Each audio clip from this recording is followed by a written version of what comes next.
Busiafo menemu di nkomo bi na wonim say yeso de eba ha de ipso facto so na mamo ene de ye de madu abonten but ye be di nkomo no ye mamo the ipso facto view nkomo kitua bi na me pese me di fa oni Kwaku Manu ene Nkwasiafoɔ Hene sisi saa na Kwaku Manu frɛ no into the latest name for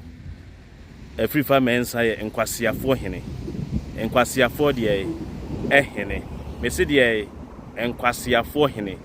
na ansa na no ye be bon nsɛm bi a Kwaku Manu akafa Nkwasiafoɔ Hene ho e de akyerɛw what ase me medical aka kyerɛ mo me mentan Nkwasiafoɔ Hene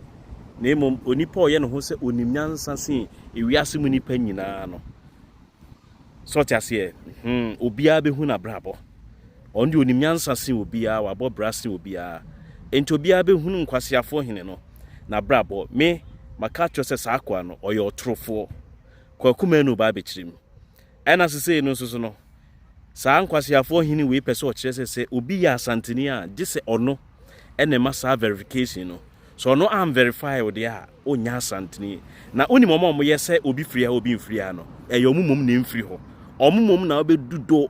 obedo sukɔ akɔ omo ase no na ba bi omo claim sɛ omo yɛ honi no na omo boa ɔhom enkomo a aba Kwaku Manu ɛkan omo odin oni watem onka bibia mfa ho watwene si ho because we feel say Kwaku Manu aka asɛm ketewa bi ama na favor ebi a obi a ɔne ne kunti no ontwe Kwaku Manu emehye ntokwa ne mu wo de mebo Kwaku Manu na anu ma asɛm akyerɛ na mo atie ye no anke level no bro sa nwoma we so na emom no sɛnea me nua bi a sabi onte ase enko deep ete sɛ yenum bi sɛ ne omo ne ye ya adwen no sɛ mo nkɔtɔ enkofo we emfidie mu because we mo no atoro mu na omo de sankwan atoro mu na omo hwe nkwan enti de me bɛbɔ Kwaku Manu asɛm no watie tie Kwaku Manu ma wo sɛ setini akache me fa ho ma wate so obi tu fu sɛ ne me meko a tu ho fu cause nyansa we no e different than wo enye kuku ko na bi nyano na me no de kasa me no kasa ti nkoma me no di tie me na me se me kasa kyerɛ badwemba tie o setting na wo ye se boase nipa ye de me meto no eye me fie wura wana tetew wan pa na tetew pese mbusa nipa tetew obi wo a oso obi timi wo na obi fofra tetew wana tetew pa won tro na de nam wiase o nka no kra me aminim se won nka no kra dada me din di Kwaku Manu ti ye de me to wan me ya kanni me ya santini me ya dansini me ya dansini me ya santini me ya kanni me to so mienu tie wo settings na wo setting tie na jankura no ma na wo ye wo fra wo se wo hene wo fra wo hu se wo ye wo hene jankura no ma na minim de o mugina so o mo de fra minim de o mugina so o mo bo wo ahene wo minim de o mugina so na se wo de nya ahene papa bia enye fi akonwa ayen kwanche akonwa na ye de ama wo eti wo de nya wonwa ade a wo kopa acha osra ya ye de ama wo de nya wonwa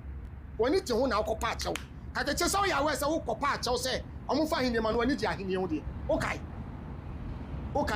se wo kopa acha wo se woni di akonwa wo abra woni se wo nya de hye bia wo ba bia wo ya we udi agura memo wa wo beka wonu asem ko minim se wo menunu a wo besere me wo mfia wo bepu aba ko minim se agura wo wani so wo ya akura nipa na woni ni dealing no mo obi ntufu na judge mi tie kata tie chai that's why you say wo susu obi a wo kasa kire obi wo kasa che obi a hwe wo betimi ni artist fufura dealing wo betimi ni actor fufura dealing ba me side there don't come there member komo say mo ye nkora ma me nso kikikiki go dabi o so obi hunahuna me ade me pese ma tibi kura no ade me pese ma tibi se obi hunahuna me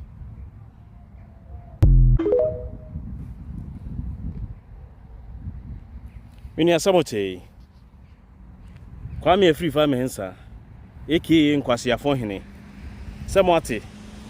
ono ko kire Kwaku Manu ase se ono no ye car ye de na kosi garage na se car ye de kosi garage a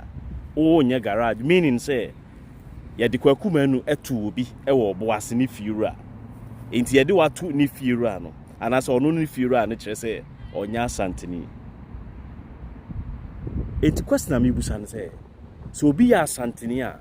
eye KWAME AFRIFA MENSAH na approve so obi ya asanteni ana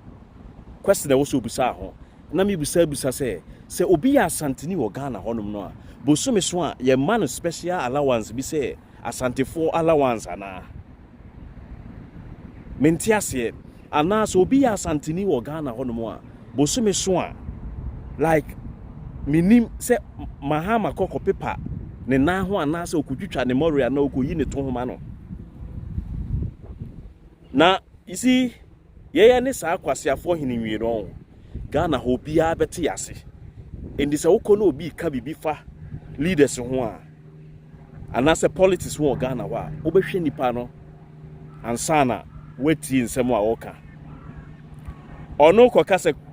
Kwaku Manu akoka se empanyimfoɔ enkasa nkyerɛ mrantie ne mabaawa a ɔmudi mpanyimfoɔ bi atem ɛwɔ internet ne so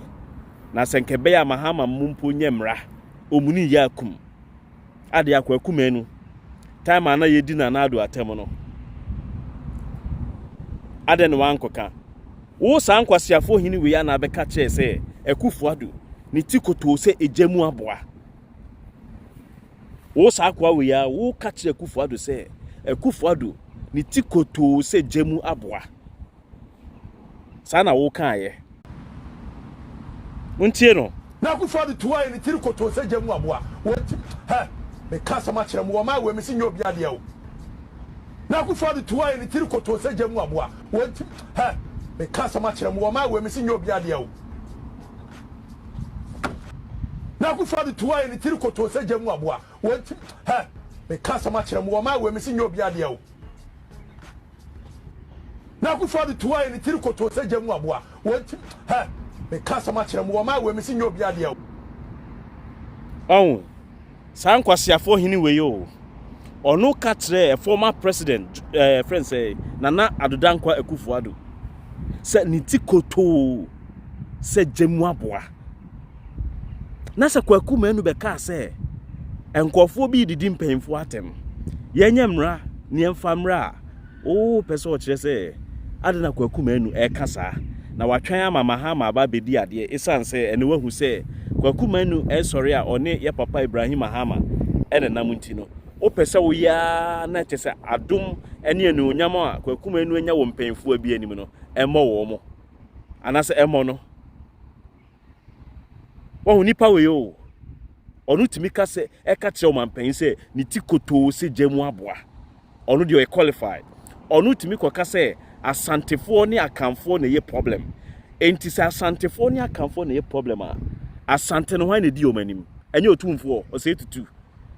the second enti o se tutu opimso no ona ye asante ona ye Ghana man nyina problem o de wu asema ebeto no enya maaye na wonim ne ye ba kwa hyedade ye che wo no ye betre wase kurasi ni a wo wa ba betena kuro mu no wo ba betre asantefo mu yate ye betre wase